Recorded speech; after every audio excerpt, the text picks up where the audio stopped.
అబ్బో ఇక్కడ కేజీ చీరలు కొంటే 1/2 కేజీ చీరలు ఫ్రీ అంట. మంగళ్య షాపింగ్ మాల్ కేజీల్లో సేల్ టన్నుల్లో ఆనందం.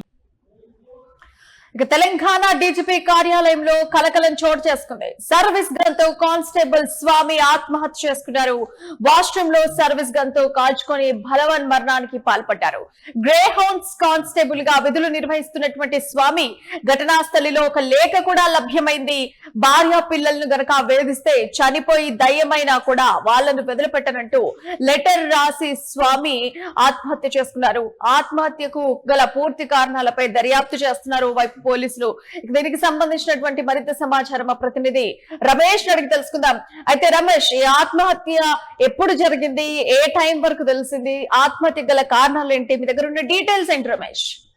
ఎస్ ప్రియా, హైదరాబాద్ లో పూర్తిగా కూడా ఒక అత్యంత భద్రత కలిగినటువంటి రాష్ట్ర డీజీపీ కార్యాలయంలో ఒక్కసారిగా తుపాకీ మూత మోగిందని చెప్పుకోవచ్చు. మొత్తం కూడా తీవ్ర కలకలం రేపినటువంటి ఈ ఘటనలో ఏదైతే గ్రే హౌన్స్ విభాగంలో ఉన్నటువంటి కానిస్టేబుల్ స్వామి తన సర్వీస్ ఆయుధంతో పూర్తిగా కూడా కాల్చుకొని బలవర్మనానికి పాల్పడినట్టుగా తెలుస్తుంది.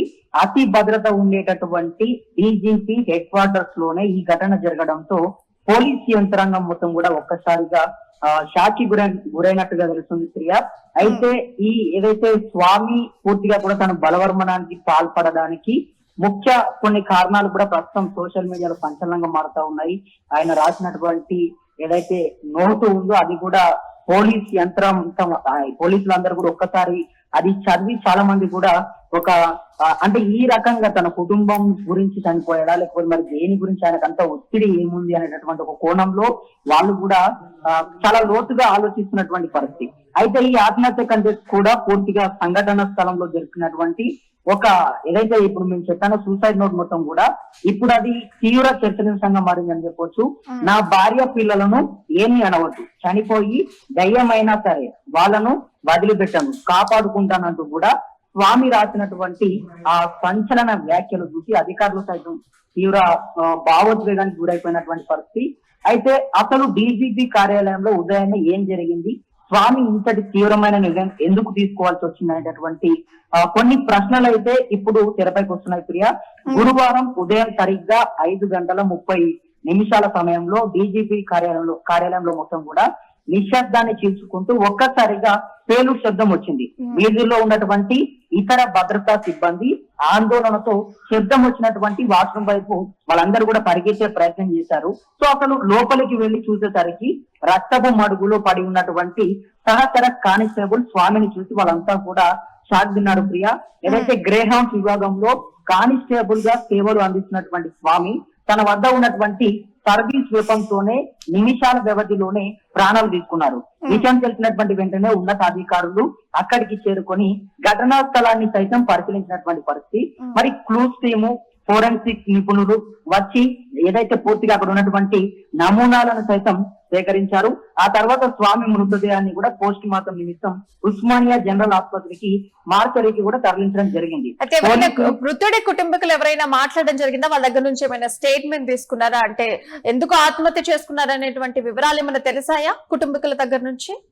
ఎస్ ప్రియా, అయితే కుటుంబ సభ్యులకు సంబంధించి కూడా పోలీసులు అంటే ఆ స్వామి తను చనిపోవడానికి గల ముఖ్య కారణాలు ఏంటి, ఒక్కసారిగా ఉదయం పూట అసలు ఏం జరిగింది అనేటటువంటి అన్ని కోణాల్లో ఒకవేళ అతనికి కుటుంబానికి సంబంధించిన ఒత్తిడి ఉందా లేకపోతే ఇంకా వేరే ఏమైనా మానసిక అంటే వైపు కూడా చూసుకుంటే లెటర్ లో నాకు నా భార్య పిల్లలు అంటే చాలా ఇష్టం, ఎవరైనా వాళ్ళ జోలికి వచ్చినా వేధింపులకు గురి చేసినా కూడా దయ్యమై కూడా పట్టి పీడిస్తా అని చెప్పేసి ఆయన లెటర్ లో మెన్షన్ చేసినటువంటి లెటర్ మనం చూస్తా ఉన్నాం.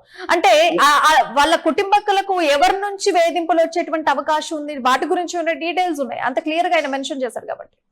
ఎస్ ప్రియా, ఖచ్చితంగా ఏదైతే స్వామి రాసినటువంటి లేఖలో నిజంగా తన కుటుంబానికి సంబంధించి ఎటువంటి ఆపద వచ్చినా వాళ్ళ పిల్లలకు గాని వాళ్ళ భార్యకు గాని ఏ కష్టాలు వచ్చినా కూడా నేను దయ్యమైనా సరే అంటే ఒకవేళ నేను దయ్యమైనా కూడా వచ్చి వాళ్ళని కాపాడుకుంటాననేటటువంటి మాటలు ఆయన అందులో రాసే ప్రయత్నం చేశారు. అయితే పోలీసులు పూర్తిగా కూడా ఈ సంఘటన స్థలంలో పూర్తిగా సోదాలు చేస్తున్నటువంటి సమయంలో ఒక నోట్బుక్ కూడా దొరికినట్టుగా తెలుస్తుంది. అందులో స్వామి రాసినటువంటి డెత్ నోట్ చూసి పోలీసులు సైతం ఆశ్చర్యపోయినట్టుగా మనకు అర్థమవుతుంది. తన కుటుంబంపై ఆయనకు ఉన్నటువంటి ప్రేమ, అనురాగం, అదే సమయంలో ఏదో ఒక తెలియనటువంటి భయం కూడా ఆ లేఖలో చాలా స్పష్టంగా కనిపించింది అనేటటువంటి ఒక మాటనైతే చెప్తా ఉన్నారు. స్వామి ఆ లేఖలో రాసినటువంటి మాటలు చూసుకుంటే, నా భార్య పిల్లలు కూడా చాలా మంచి వాళ్ళు, వాళ్ళను ఎవరు కూడా ఏమీ అనవద్దు. ఒకవేళ వాళ్ళను ఎవరైనా కనుక ఇబ్బందులు పెడితే, ఏమైనా కష్టాల పాలు చేస్తే, నేను చనిపోయిన తర్వాత కూడా ఖచ్చితంగా మళ్ళీ వస్తాను, దయ్యమైనా సరే వచ్చి ఎవరిని కూడా, అంటే నా కుటుంబం జోలికి వచ్చినటువంటి వేరే వ్యక్తులు ఎవరిని కూడా విడిచిపెట్టను అనేటటువంటి మాటలు ఆయన చెప్పారు. అయితే ఈ వ్యాఖ్యలు చూస్తుంటే స్వామి తీవ్రమైనటువంటి ఒక ఒత్తిడిలో, లేదా కుటుంబానికి ఎవరి నుంచైనా ముప్పు ఉందనేటటువంటి ఒక భయంలో ఈ నిర్ణయం తీసుకున్నాడా, లేక తన మరణం తర్వాత తన భార్య పిల్లలను ఎవరైనా నిందిస్తారేమో అన్న ఆందోళనతో ఆ లేఖ రాశాడా అనేటటువంటి కోణంలో కూడా పోలీసులు విచారణను వేగవంతం చేశారు. ప్రియా, ప్రస్తుతం ఈ కేసును సీరియస్ గా తీసుకున్నటువంటి పోలీసులు పలు కోణాల్లో కూడా విచారణ జరుపుతున్నారు. స్వామికి ఏవైనా కుటుంబ సమస్యలు లేదా ఆర్థిక ఇబ్బందులు ఉన్నాయా, లేకపోతే ఏదైతే గ్రే హౌస్ లో విధుల నిర్వహణ, పని ఒత్తిడి ఏమైనా కారణమైందా, అదేవిధంగా ఆత్మహత్య చేసుకోవడానికి ముందు స్వామి ఎవరెవరితో మాట్లాడారు, ఆఖరి కాల్స్ ఎవరితో ఉన్నవి, అదేవిధంగా స్వామి ఫోన్ డేటా, వాట్సాప్ చాట్స్ మరియు సంఘటన స్థలంలో స్వాధీనం చేసుకున్నటువంటి సూసైడ్ నోట్ ను ఆధారంగా చేసుకొని పోలీసులు ఆధారాలు సేకరిస్తున్నారు. ప్రాథమిక నివేదిక ప్రకారం స్వామి తీవ్రమైనటువంటి మానసిక ఆందోళనకు గురైనట్టు తెలుస్తుంది.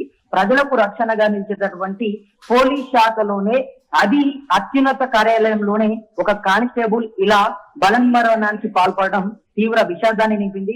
స్వామి లేఖలు వ్యక్తం చేసినటువంటి భయాలు, ఆవేదన నిజంగానే ప్రతి ఒక్కరిని కూడా కలిసివేసినటువంటి పరిస్థితి. ఈ కేసులో త్వరలోనే పూర్తి నిజాలు కూడా బయటకు వస్తాయని పోలీసు అధికారులు భావిస్తున్నారు. జీవితంలో ఎలాంటి సమస్యలు వచ్చినా కూడా ఒక ఆత్మహత్య పరిష్కారం కాదు అనేటటువంటి ఒక మాటని సమాజంలో ఉన్నటువంటి చాలా మంది కూడా చెప్తా ఉన్నారు. తీవ్ర ఒత్తిడి లేదా మానసిక సమస్యలు ఉన్నప్పుడు సహాయం కోసం ప్రభుత్వ మానసిక ఆరోగ్య హెల్ప్ లైన్ నంబర్ కానీ ఎవరికైనా ఫోన్లు చేసి కొంత వాళ్ళని వీళ్ళని అడిగి తెలుసుకునే ప్రయత్నం చేయాలి. మనకి ఏమైనా తెలియకపోయినా కూడా వేరే వాళ్ళ సలహా సూచనలు తీసుకోవాలి. కానీ తొందరపాటులో తప్పుడు నిర్ణయాలు తీసుకొని ఈ రకంగా కుటుంబాన్ని రోడ్డు పాలు చేయొద్దు అని కూడా కొంతమంది పెడుతున్నటువంటి పరిస్థితి అయితే ఉంది. ప్రియా, మరి మొత్తానికి ఇంకా పూర్తి వివరాలు కూడా రావాల్సింది. మరి ఏదైతే ఈ కానిస్టేబుల్ స్వామి విషయంలో ముందు ఈ కేసు మరి ఎటు మలుపు తిప్పుతుంది అనేది అయితే వేచి చూడాల్సిన అవసరం ఉంది. Priya, right Ramesh, thank you for the update. So మొత్తానికైతే తెలంగాణ డీజీపీ కార్యాలయంలో ఒక్కసారిగా కలకలం రేగింది. సర్వీస్ గన్ తో కానిస్టేబుల్ స్వామి ఆత్మహత్య చేసుకున్నారు. వాష్రూమ్ లో సర్వీస్ గన్ తో కాల్చుకొని ఆయన బలవన్ మరణానికి పాల్పడ్డారు. గ్రే హౌన్స్ లో కానిస్టేబుల్ గా విధులు నిర్వహిస్తున్నటువంటి స్వామి అండ్ ఆ ఘటనా స్థలిలో లభ్యమైంది ఒక లేఖ. భార్యా పిల్లల్ని గనక వేధిస్తే చనిపోయి దయ్యమైనా వాళ్ళను వదిలిపెట్టనంటూ కూడా లెటర్ లో రాశారు స్వామి. అయితే ఆయన ఆత్మహత్య గల పూర్తి కారణాలపై దర్యాప్తు చేస్తున్నారు వైపు పోలీసులు. ఇక కానిస్టేబుల్ ఆత్మహత్యకు గల ఖచ్చితమైనటువంటి కారణాలు, అలాగే ఆయన రాసిన లేఖలోని పూర్తి వివరాలపై కూడా పోలీసులు ప్రస్తుతం లోతుగా దర్యాప్తు చేస్తున్నారు. అయితే ఆయన రాసిన లేఖలో గనక మనం చూసుకుంటే ఎలా ఉంది అంటే, ఎవరైనా నా భార్య పిల్లల్ని వేధించినా హింసించినా నేను దయ్యమైనా సరే వదిలిపెట్టను, ఎందుకంటే వాళ్ళంటే అంత ఇష్టం నాకు అని చెప్పేసి ఆయన ఈ లేఖలో కూడా రాయడం జరిగింది. అంటే ఎవరు వేధిస్తున్నారు, ఒకవేళ వేధించేటువంటి అవకాశం ఎవరికి, ఒకవేళ వాళ్ళ భార్య పిల్లలకి ఏమైనా ప్రమాదం అన్న కోణంలో కూడా ఈ కేసు పోతుంది అని చెప్పొచ్చు. సో మొత్తానికైతే ఆత్మహత్య గల పూర్తి కారణాలు అయితే ఇంకా తెలియాల్సి ఉంది. దర్యాప్తు అయితే ఓవైపు చేస్తున్నారు పోలీసులు. ఇక తెలంగాణ డీజీపీ కార్యాలయంలో గ్రే హౌన్స్ విభాగానికి చెందినటువంటి కానిస్టేబుల్ స్వామి సర్వీస్ తో కాల్చుకొని బలవన్ మరణానికి పాల్పడటం అయితే ఇప్పుడు తీవ్ర కలకలం రేపుతోంది. హైదరాబాద్ లోని లగ్జీ కపూల్ వద్ద ఉన్న తెలంగాణ డీజీపీ కార్యాలయం వద్ద వాష్రూమ్ లో ఈ యొక్క ఘటన జరిగింది. అయితే మృతుడిని గ్రే హౌన్స్ విభాగంలో కానిస్టేబుల్ గా విధులు నిర్వహిస్తున్నట్టుగా అయితే ప్రస్తుతానికి గుర్తించారు. అయితే డ్యూటీలో భాగంగా తన వద్ద ఉండేటువంటి సర్వీస్ గన్ తోటే ఆయన కాల్చుకొని ఆత్మహత్య చేస్తున్నట్టుగా తెలుస్తుంది. అయితే ఉదయం 5:30 ఆ సమయంలో కరెక్ట్ గా వాష్రూమ్ నుంచి ఒక శబ్దం వినిపించిన తర్వాత అక్కడ విభాగంలో పనిచేస్తున్నటువంటి తోటి ఎంప్లాయీస్ అందరూ కూడా ఒకసారిగా వెళ్లి వాష్రూమ్ లో చూసేసరికి రక్తపు మడుగులో స్వామి కనిపించారు. సో మొత్తానికైతే పోలీసులు అయితే లోతుగా దర్యాప్తు చేస్తున్నారు. ఇంతకు ముందు ఆయన ప్రవర్తన ఎలా ఉండింది, ఇప్పుడు ఎలా ఉండింది, ఉద్యోగంలో ఏమైనా స్ట్రెస్ ఉందా, లేకుంటే ఇతరులతో ఏమైనా స్ట్రెస్ ఉందా, బంధువుల నుంచి ప్రాబ్లమ్స్ ఉన్నాయా, లేకుంటే కుటుంబీకుల నుంచి ప్రాబ్లమ్స్ ఉన్నాయా, అన్ని విధాలుగా కూడా ఆయన ఆత్మహత్యకు గల కారణాలను అయితే పోలీసులందరూ ఒకవైపు దర్యాప్తు చేస్తున్నటువంటి సిచ్యువేషన్ కనిపిస్తుంది.